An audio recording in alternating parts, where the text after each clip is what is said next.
বিসমিল্লাহির রহমানির রহিম।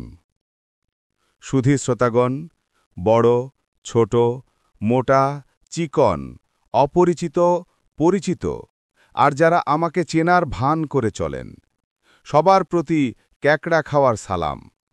আসসালামু আলাইকুম। আপনারা তো সবাই জানেন আমি আপনাদের সকলের প্রিয় মোহাম্মদ হাসেন আলী মণ্ডল, ওরফে ক্যাকড়া খাওয়া। আমি কয়েকদিন আগে রাজারহাট বাজারে একটা ভাষণ দিয়েছিলাম। সেখানে আমার টাকা কারা কারা তুলে খাইতেছেন তা সম্পর্কে বলেছিলাম।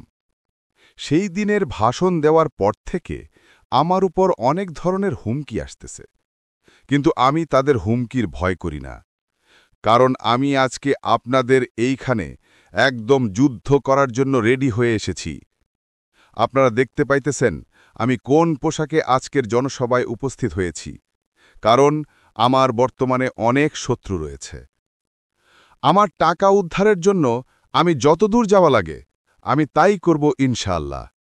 আমি এখন মিডিয়া যেমন ইউটিউব, ফেসবুক ও টিকটকের মাধ্যমে সবার কাছে আমার টাকা যারা তুলে খাইছে তাদের সম্পর্কে বলতে চাই। তাই আমি আজকে আপনাদের এই বড়বাড়ি বাজারে বলে যেতে চাই, আমার টাকা যারাই তুলে খায় না কেন তাদের আমি চিহ্নিত করে রাখতেছি। তোমরা আমার টাকা ফিরিয়ে দাও, না হলে ভবিষ্যৎ ভালো হবে না। আজকের এই মঞ্চ থেকে বলতে চাই, আমার টাকা ফিরিয়ে না দিলে তাদের বিরুদ্ধে ব্যবস্থা গ্রহণ করব। আজকে সময় কম থাকায় বেশি কিছু বলতে পারতেছি না, তারপরেও বলতে হচ্ছে। আমার কথা কেউ বিশ্বাস করে না, কারণ আমি নাকি পাগল। পরিশেষে আপনাদের কাছে আমার আকুল আবেদন, আপনারা সকল জনগণ মিলে আমার টাকাগুলো উদ্ধার করে আমার কাছে ফিরিয়ে দিন। আমার টাকাগুলো উদ্ধার করতে পারলে এই এলাকার সকল মন্দির পাকা করে দেব। আমি আর কথা বাড়াতে চাই না, কারণ মনে অনেক দুঃখ।